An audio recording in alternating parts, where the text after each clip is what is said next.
What's up, everybody? It's Goddess Z, and I'm here with another podcast episode on Holistic and Spiritual AF.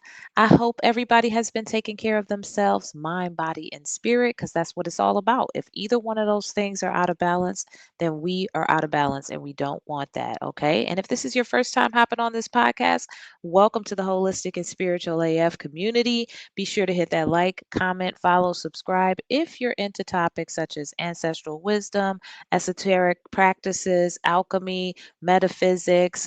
We just kind of go in on anything that has to do with the mind, body, spirit integration. Okay. On the first and third Fridays at 6 p.m. Eastern Standard Time, we have guests also sharing their wisdom and their experience on the podcast. And on the second and the fourth Fridays of the month at 6 p.m. Eastern Standard Time, I, the host of Holistic and Spiritual AF, Goddess Z, I come in with my transmissions and my downloads of a variety as well. Okay, so this podcast is now airing every Friday at 6 p.m. Eastern Standard Time and can be found on Spotify, YouTube, Apple Podcasts, pretty much anywhere that podcasts are being aired right now. So definitely pick your poison and go ahead and sign up and listen to me over there if that's what you're into. And welcome back, fam. I appreciate each and every one of you. The podcast episodes are getting juicier. I'm telling you, season two, we set the bar, okay? Season one was amazing too. Don't get me wrong. Lots and lots of information that was filtered into this space in this temple, okay? So be sure to check out the past episodes as well, okay? But season two set the bar, honey, okay? So in January 2026, we're going to be doing season three, and honey, we got to bring it. We have got to bring it, okay? So let's see, what business do I need to get out of the way? Actually, I think the best way to do it, guys, is my information will be down in the description. You can check me out on holisticandspiritualaf.com and to keep up to date with books, classes, blogs, newsletters, all that good stuff, and social media as well, how to follow me there, okay? So, with that being said, let's go ahead and jump into today's topic. Today is going to be episode 57. Wow, that's exciting. I'm just growing and I love it. 57. And what we're going to be talking about today is we're going to be talking about four types of spiritual attacks and how to protect your energy. Okay. So, I talk a lot about spiritual attacks and spiritual warfare. It just kind of comes out and what I say a lot because it's real. It's very real and it's something that people go through pretty frequently, more frequently than they should have to be going through. And with as much spiritual insight and wisdom that I have with over 21 years in the game, I still have to fortify my spiritual body to make sure that my body is protected, okay? And that I am in tune and I am conscious and I am aware and I am warding off attacks before they happen. And this is constant, I'm not constantly battling like I used to be before I knew to stay protected, but it's constantly I have to be on the lookout for things. And I literally just recently went through something last week where I had, if I was not rooted in my practices and with my ancestors and the, great spirit and connection to everything, then things could have gone badly. But because of that, and I really realized that today when I was actually doing my cleansing my home, I was doing my floor wash, and I thought to myself, I was like, my gosh, if it weren't for these types of practices that I have, that thing could have went real bad. Like it really, really went. It went so doggone, like it was no way you could tell me that my ancestors didn't have nothing to do with that. Like I did some serious deep rooted work for the bloodline, and everybody showed up on this one, okay? The bloodline, the cosmic family. I had deities that I haven't worked with in a long time that came here and we cut through the bullshit, kicked ass, took no names, and won, honey, okay? And that's because of the spiritual protection that I have.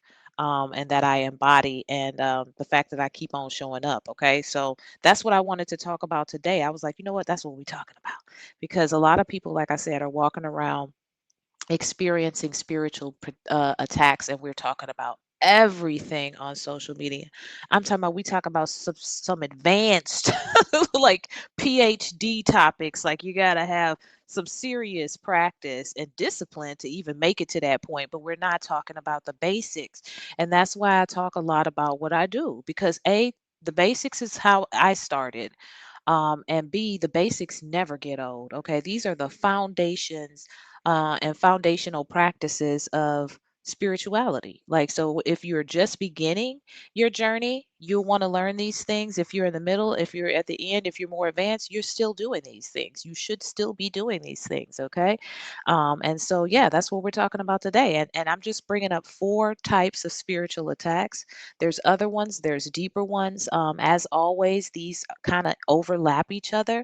And then, of course, me, because I do have an analytical side, for me to be so right brain and be Miss Creative and spiritual, I literally have a left brain side of me that's very analytical and likes to break down processes and solve problems. So I like to bust down some definitions, a lot of times because we throw words out there. We don't even know what we're saying. Words have power. Words have the power to heal. Words have the power to kill. Words are blessings and words are curses. So we want to know what the hell we saying when we signing up for what somebody else said, okay? So I wanted to give a breakdown of what is actually even a spiritual attack, okay? A spiritual attack, and we're coming from a non-Christian definition on this, okay? I want to get that straight. But it's very similar, just kind of different thought processes and belief systems behind it, okay? So, a spiritual attack is a perceived influence or oppression from a negative, unseen entity or energy that negatively impacts one's physical body, mind, or emotions, leading to feelings of negativity, anxiety, or an overall struggle against something beyond the physical realm. And I'm going to say, I'm going to take out perceived because I have been in the game long enough to know that, honey, if my intuition said it's so, it is so. It ain't nothing perceived about it. It ain't that I perceive. They have to put those words in there, with the English language to try to make it seem like that this whole understanding of esoteric ideas and experiences that cannot be explained with science has to be perceived, when in actuality, if you've ever experienced it, you know the shit is real, and that's all you need to know. You don't need no definition to tell you that. Okay, so I'm taking perceived out, and I think you guys got the picture here of what we're talking about. So the first type of spiritual attack is going to be coming from your hater. And also, I put in there monitoring spirit as well. Okay. I think pretty much everybody knows what a hater is. We know that's a person who's watching your every move, just waiting on you to F up. Okay. They're sitting there jealous as hell about all of your accomplishments. They're the ones that you're like, why are you even telling them anything in the first place? But the thing is the interesting thing about a hater is they're the ones who can't stand your ass, but they can't stop watching you. So they're always around, like, and they're just waiting. They're just waiting on the impending doom moment. Okay. You could be sitting there successful and just got accolades, or you could just be consistently rising, growing, transforming, elevated. They wait on that one thing. They waiting on that one thing to be like, see, you ain't shit. And so that person, in my opinion, shouldn't even be in your life in the first place. But if they are for some reason, that's who they are. Okay. And then, of course, I also put the monitoring spirit, who that's something that I had to learn what that was, I think, about a year or two when that started popping up on social media. I was like, well, isn't that just a hater? And somebody schooled me, and they was like, no, a monitoring spirit isn't someone who wishes bad on you. They're just someone who watches your every move, and they don't cause any harm. Well, I'm going to take that a little further based on my own intuitive understanding and downloads. So, a monitoring spirit can be dangerous. And the reason why is because they could very well be an NPC, where they're just kind of be waiting to be activated at just the right time. Okay. So this is somebody who you may not know, may have never met at all, may never actually see. And social media makes that very possible, because how many times do we have people that follow us that we don't know who they are? You don't know who they are. You don't know how many times they're watching your videos. They never like anything. They're just kind of behind the scenes lurking and watching. And what makes them specifically dangerous is the fact that because they're an NPC, they are able to be activated by other entities at any given time. Okay. So they're consistently watching, kind of keeping the radar of what's going on with you, waiting on you to fall or waiting on a great opportunity to slip in and make you fall in some sort of a way. And the dangerous part about that, like I said, is you could have no idea who this person is. Okay. So the hater and the monitoring spirit, that's going to be our first person that can offer a spiritual attack. The second one is the gossiper. Okay, this is the person that spreads the rumors, twists lies, take your story, tell half truths, tell the bad part, leave the good part out. They want to go around and they're always looking to talk about not somebody in a good way. We're not talking about somebody who's gossiping about the great things that you're doing. They're always talking about the bad parts of what's going on in people's lives. Okay, for some reason, they feed off of the negativity of what's happening, and everybody has cycles in their lives. Okay, we all have a life, and the life cycle is very cyclical. So sometimes we're up, sometimes we're down. Sometimes we're up, sometimes we're down. There's meant to have lessons and things that we learn in life. So doesn't necessarily mean that things are going bad. It just is unpleasant. It's not exactly what we want in life. And so you've got this person running around telling that. And then on top of that, not only telling that, but keeping you connected to an old timeline of who you used to be. And I went through that last week with this whole thing I had to do for the lineage. Is this particular lady was just hell bent on trying to connect me to who I used to be like 22 years ago. I'm thinking I was a freaking kid, and now you're sitting here like I'm a grown ass woman. I done gone through so much work. That's why it was like I realized that I was under spiritual attack. But I had my ancestors there that was like, stay strong, remember who you are, keep pushing through, hold the line, hold the line. And so I did, and I didn't allow her to do what she was trying to do, which was really she was trying to exhibit a form of psychological warfare. She wanted to mess me up in the head and get me to thinking about who this person used to be, who I used to be, and just continue to try to push me on that timeline, including like misusing my name, mispronouncing my name, and using a name that I don't use anymore, and everything. So, whatever, that type of person right there is very dangerous if you let them. Okay, so if you have no idea that this type of person is around, or doing this, that's another thing. You may not even know they gossiping about you. This can also be a form of spiritual attack. Number three is the energy vampire, which I think we all know. We hear about that one a lot, but I'm putting something else next to that, which is the siphoner. Okay, we're going to get into it. All right. The energy vampire, pretty much everybody knows. This is the person that just drain the hell out of you. Like, like your spirit knows, right? Your spirit is like, oh my God, like here they come.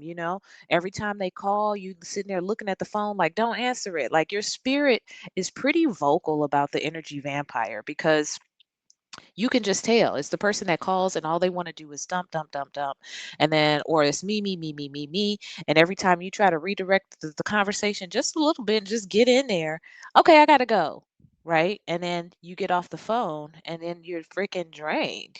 So your body physically usually tells you when you're dealing with an energy vampire, and you feel drained. You feel drained emotionally, you feel drained physically, and you feel exhausted. Like, and you also feel like you're not motivated anymore, right? Like, so I think we all know an energy vampire, and that is a form of spiritual attack as well.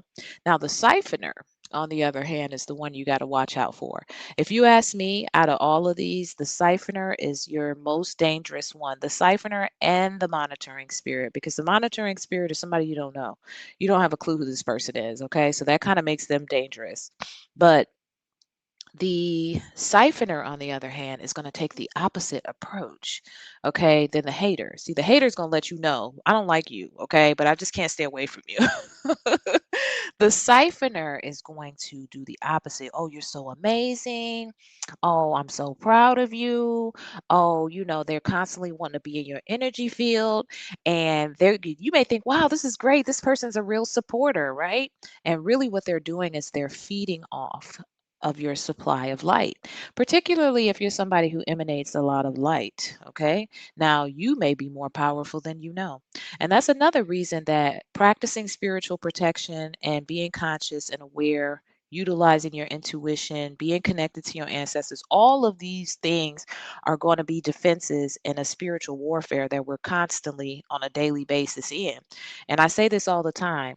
Whether you believe it or not, it's real. Okay. So if you don't believe it, and you're not protecting yourself. But then there's somebody who understands how this works, okay? And they understand that, hey, light feeds my dark body, and I don't want to do the work that it took for her to get the light or him to get the light. So now I'm just going to come and be around you and just like, suck your energy. And meanwhile, you're not able to really elevate, transform, or rise because this person's going to keep you as their food source, their energy source, okay? So, but like I said, you keep them around. Why? Because they constantly telling you how great you are and they're just giving you good advice and all of this stuff, right? Siphoner is very dangerous. And this is where spiritual discernment comes in handy because you're going to be able to know when something's off. Okay, why is this person so nice? And watch what you're telling them and things like that. So, that is the third one. Excuse me. I was like, third one.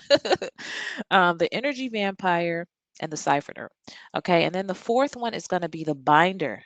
Okay. This one right here, this one don't get talked about that much. And the binder is the one that just keeps looping you in, just keeps looping you in the same cycle and the same karmic loop, just keeps on keeping just you attached to them. Okay. And the issue with them is a lot of us have had relationships that have run their course. I think we can all relate to this, whether it's jobs, whether it's romantic partnerships, whether it's family relationships, whether it's communities that we were a part of. They serve their purpose and that's it. The lesson was received, and now you're meant to go on, and they're meant to go on their way. But for some reason, you continued the relationship, and then a lot of it has to do with the other person finding a way to kind of get a hook into you to kind of continue to feed off of your energy, and that impedes your growth because now it's keeping you stuck in a timeline and a cycle that you're supposed to have grown out of. So now you're just bound and just repeating these lessons. So the universe and your ancestors and spirit guides are going to keep running and looping these lessons, and that's what you end up finding is that you can't move forward. You can't collect 200 and go past go. Like you're just stuck looping literally. Okay. So sometimes this is conscious on their part, sometimes it's not. Sometimes they just don't want to lose the light that you have. Sometimes they know exactly what they're doing. Okay, they're manipulating you to keep you stuck. Okay, they're constantly, keeping strings attached. That energetic cord, they refuse to cut it. And I had an ex like this before. Oh boy, let me tell you something. My ancestors couldn't stand his ass. I'm gonna tell you that right now. They made it very clear about that, and that's exactly what he would try to do. Is he would try to keep me stuck in these different things, like by doing favors and stuff like that. But eventually and essentially, I had to trust what my ancestors was telling me and just kind of branch off and cut off. Okay, so those are the four that we're going to be talking about today. We talked about the hater, the monitoring spirit. Number two is the gossiper. Number three is the energy vampire and the siphoner, and number four was the binder. Okay, so each one of these, like I said, is pretty damn obvious, like who the hater is. Like the hater is obvious, okay? So you just have to make sure that you're fortifying your spiritual body. You're maintaining your spirituality through spiritual practices and protections, okay? The hater, that's the obvious hater, is the one you know. The other one that's the dangerous one too, that's a hater, is the one that smiles in your face and acts like they're really, into what you're doing and happy for you. But the bottom line is really secretly they can't stand you. And if you're in tune energetically and if you're connected to your ancestors, your spirit guide, they're gonna let you know. Okay. They will let you know. There's been people that I've been around like that where they may have said one thing, but I always felt like they didn't really mean it. Like they weren't being truthful. They didn't really want good for me. It's almost like they just wanted to see bad things happen for me. Okay. So pay attention to your body, pay attention to your intuition, pay attention to the messages that you receive when you're around any of these type of people.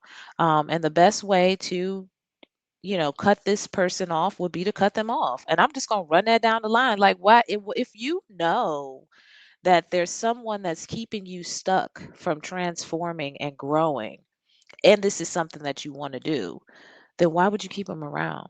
Like, we're talking spiritual warfare here. Let's think about it. If you're thinking warfare, why would anybody in war show up with no weapons? Number one. Number two, why would they keep their enemy around them, like chopping it up with them? Like, they wouldn't. They're trying to eradicate their enemy or keep their enemy away from them. So think about that. The same thing with spiritual warfare. Okay. And then the monitoring spirit, like I said, those could be NPCs. So if you're protecting yourself on a regular basis and staying protected, then you can ward off any attacks that they may have as well. The gossiper, for me, I don't like being around people who gossip, period. But when the universe and your ancestors show you these people, recognize that they're showing you people that you need to keep away from you. Okay. They're letting you know. So that I take and I use my discernment. If I'm around somebody and I find out, hey, this person's a gossiper, that's what they like to do. They feed off of negativity and the downside of people. I'm gonna keep them away from me. That lets me know I'm gonna keep them away from me. They'll never make it inside of my house and things like that. Okay. Then we've got the energy vampire, which anybody that makes me feel drained, they just gotta go. They got to go. You have to use your spiritual discernment on that. And then the siphoner, that's the one you got to really tune into your ancestors, your intuition, and your spirit guides because they're going to let you know.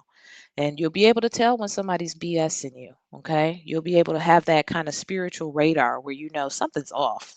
Anytime I say something's off about a person, to me it's like smelling a weird smell in the house, like you don't know what it is. Like, is it the trash or is it the refrigerator? Like, and I'm just like, something's, I don't know what that is. Like, and that's how it is inside of my spiritual body when I get this feeling about somebody and I be like, something's off about them. I don't know what it is yet, and it never fails. I'm always right, and I don't know what it is at that moment, but then eventually it will reveal itself.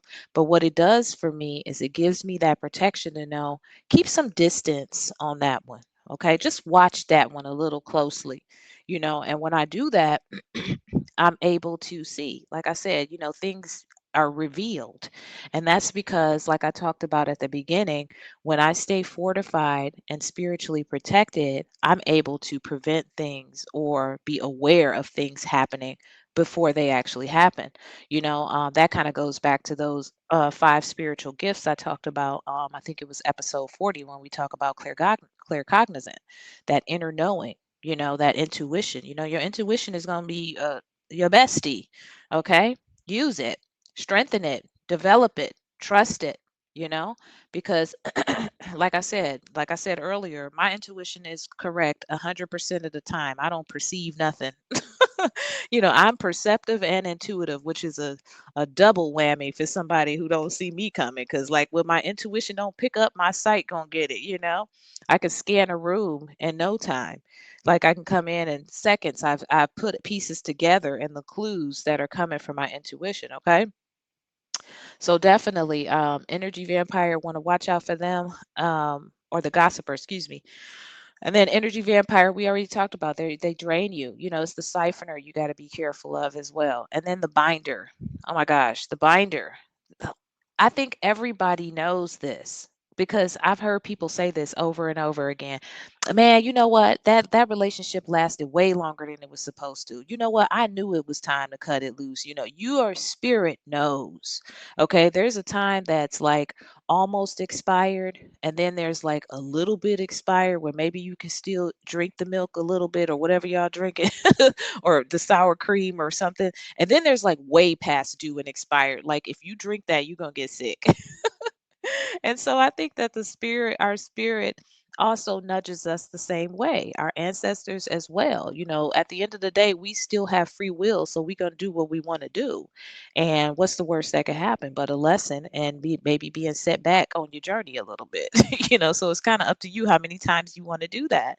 So the binder is like, pay attention to that inner compass once again. What's going on inside? My spirit is saying we need to really end this. Why are we still doing this? And go ahead and take care of it however you choose to, which in my opinion with a binder, that's a straight up block. That's a block. That's a block. Don't give them the opportunity to connect the cord again. Go ahead and cut that cord and keep it moving. Bless you, wish you well before it gets nasty and the universe has to turn it into a complete aggressive blowout. Like that it didn't even have to be like that if you had to just paid attention to what was going on inside of you. Okay. So I talked about all of those different four types of spiritual attacks that a person could experience. Now I want to talk about solutions, right? We don't want to just talk about getting beat up in the spirit realm because we're not protected. We want to talk about how can we protect ourselves. We want to talk about what it is that I talked about earlier and how I was able to navigate those challenges of dealing with spiritual warfare and psychological warfare and come out on the other side having kicked them people's ass.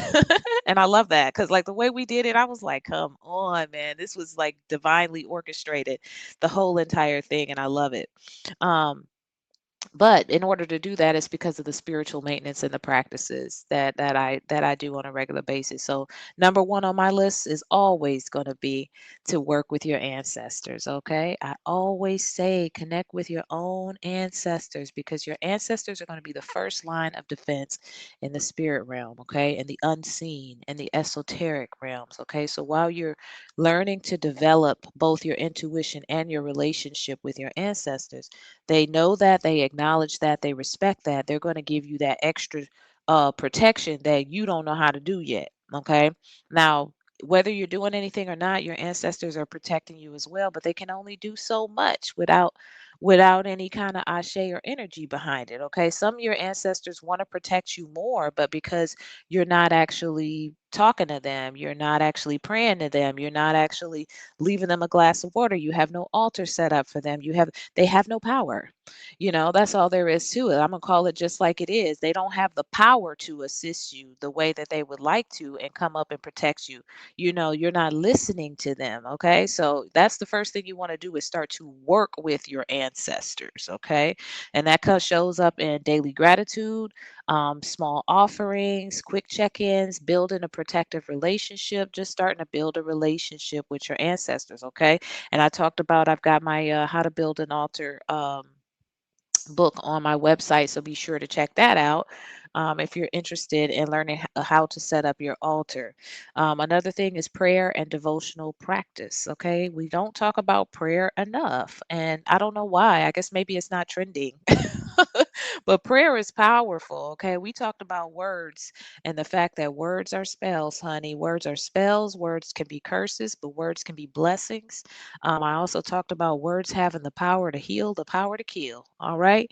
So if you think that prayers ain't powerful, let me tell you something. They absolutely are. And I talked about this with someone the other day, and I talked about how impactful when I incorporated my prayer practice into my spiritual practice, how that just expanded things on a level that I didn't even realize was possible. Okay.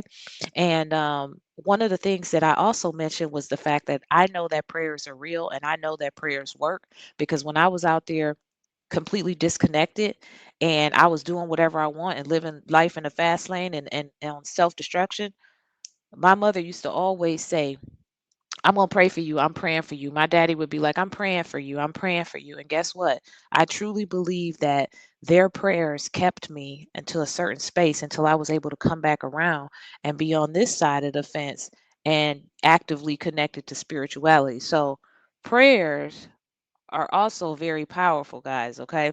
And I wanted to put that in there for someone that may resonate with. Now, as usual, take what you need and leave the rest. So if prayer doesn't sound like something you want to get into, you don't have to do it.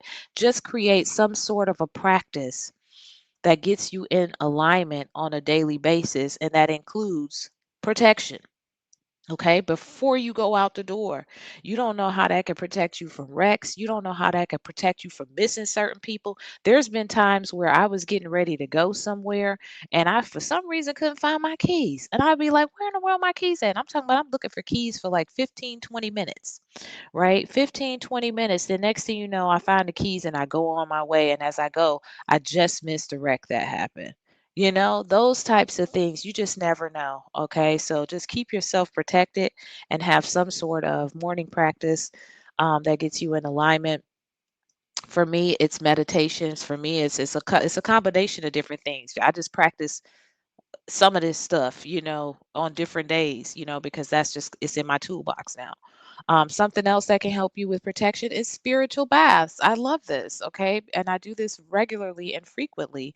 And the spiritual baths are going to help you. You can incorporate certain types of herbs that you put into your water. It's relaxing, it's also cleansing and clearing. You can place your intention inside of there. You can make it your self care and communion time with your ancestors, with your higher self, however you choose to formulate and develop that practice for yourself, okay? And it's going to be very, very helpful to help to clear the external residue from different types of energies and entities that may have connected to you throughout the day. Okay, so and then of course, however often you do it, could be like week long, So go ahead and incorporate that. If you don't have time for that, or you don't have maybe a tub inside of your house, you can always do daily showers where during your shower you utilize your intention to be able to cleanse and clear any negative energies, any entities, whatever it is that you choose to say to formulate your practice on a daily basis and include a protection. You know what I'm saying? Like, don't skip out on the protection. Like I said, that's how my ancestors trained me. They trained me with protection first and healing. Okay, because they knew I was out there just like everybody else. I was like, oh my God, look at this, look at this, look at this. I want to do this.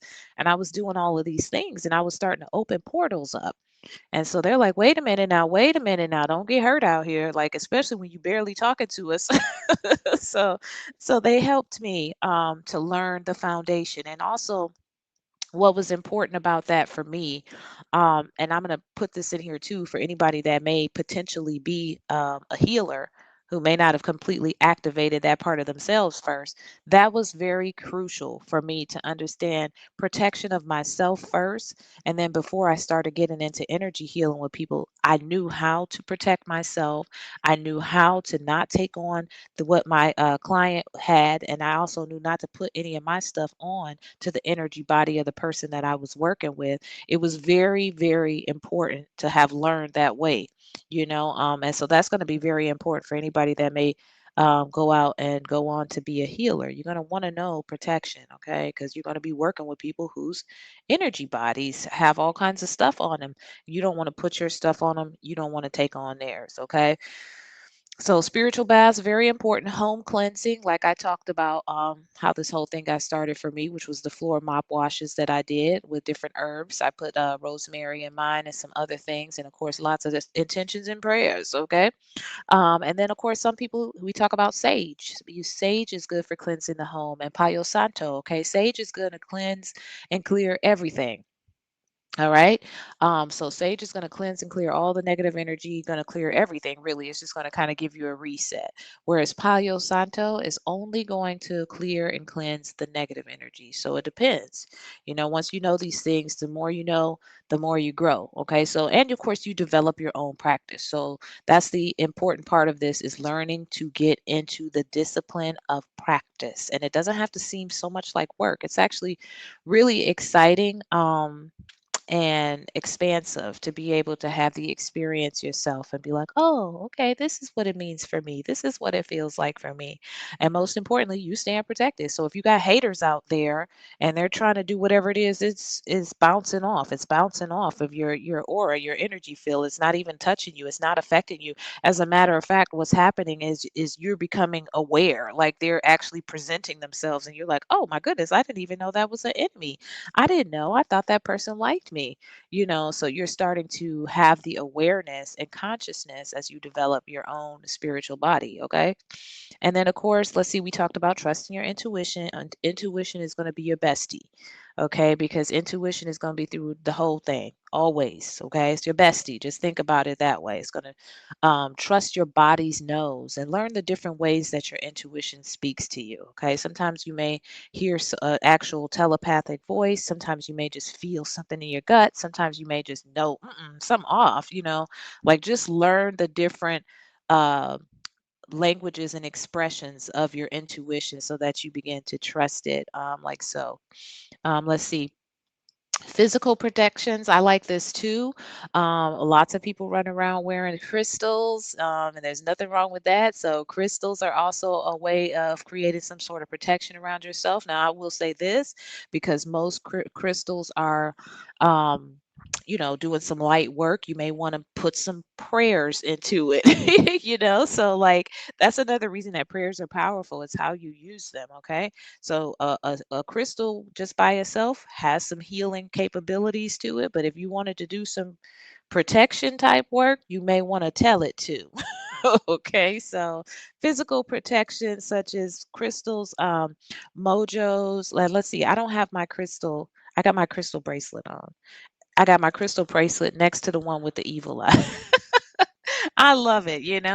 And so, you want to make sure that you got something that includes the protection part. And then the mojo bags for people who are on that side of the path, they can be incorporated with a variety of different things. And chances are, if you got a mojo bag, you know what I'm talking about.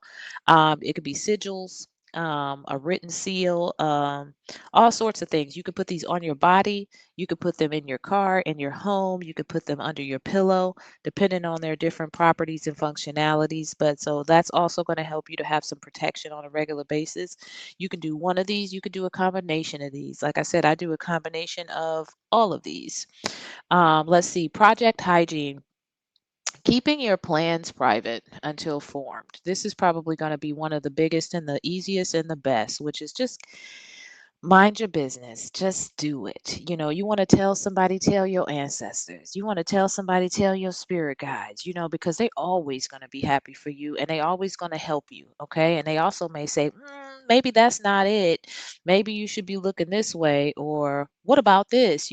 That's who you want to tell. And you just want to kind of come out and be whatever it is that you're trying to accomplish. Don't tell the hater and don't put it out on display for the monitoring spirit to come through and then wonder why your plans got thwarted, okay? Let's see. And then practical resets. I love this. I just did this too. I just washed all of my comforter and sheet sets. Make sure that you're getting some sunlight to recharge. Make sure you're moving your body, get out in nature. You want to do things that are going to help you to reset your energy body. Okay. So, as you can see, all of these types of things are not hard to do. As usual, everything that I named is something very simple to do that requires very little bit of action from your on your part, but it's going to be very monumental and very powerful and keeping you spiritually protected. Okay, so I'm going to go through the list one more time, and then we're going to close out on this one. Okay, so number one, ways that you can protect yourself from spiritual attacks is working with your ancestors and your spirit guides. Number two is going to be prayer and devotional practice, whatever that looks like to you. Okay, short prayers, affirmations, meditation, anything that's going to include some protection inside of that. Okay, spiritual baths, we talked about that, utilizing and infusing herbs and salt and other different types of properties into your bath water. Also, we talked about utilizing showers and the intention of cleansing and clearing. Home cleansing, very important, particularly if your ancestors live in your home, especially if you got an altar set up in there. You want to make sure that you keep your home clean energetically, okay, physically and energetically. Okay, so that can include sage, Palo Santo, floor mop washes, and with herbal infusions. Also, you want to trust your intuition. I'm always going to say that probably every episode because your body gives you signals and you learn to develop and trust those as well. And then physical protections, we talked about crystals with prayers in it, mojo bags, sigils, and you can use these all over. Okay, so not just on your body, but you can also have them inside of your car. I've got some on my computer desk and everything. So, just like I said, once you start tapping into this stuff, your intuition, your ancestors, spirit guides, they're going to start communicating things with you. And then, of course, project hygiene, making sure you're keeping your plans to yourself, not running your mouth about your stuff and then wondering why it's always not happening. It took me a while for this one, okay? And then practical resets, getting out in nature, cleansing and laundering your bedding, moving your body around, things like that that help you to restore and recharge your energy body. Okay. So hopefully y'all got something out of that. And then hopefully people see why it is that I don't fool with too many people. Okay. Because people can sometimes they don't know what they're doing. Sometimes they damn well know what they're doing, but I am very discerning, okay? Spiritual discernment is extremely important once you're on this path, especially as you start to elevate, raise your vibration and your frequency. There's going to be other people, entities, NPCs being activated that are going to see you coming a mile away, like beaming and gleaming, okay? So you want to make sure that you're protected and that you are fortified for any sort of spiritual attacks to miss you and to be aware and conscious of what's going on around you spiritually at all times, okay? Like seriously, because this is truly a spiritual warfare. And I literally talked about this with somebody the other day when we talked about the things that have happened in our lives that could have gone way worse, that if it wasn't for the work that we do and the discipline that we have, that you know things could have just gone bad and just been happening to us. And that's a big part of why we continue to stay on the path, okay? So hopefully y'all got something out of that. Y'all know what it is. That is going to be it for me for this transmission, and that is it, y'all, until the next episode. Peace.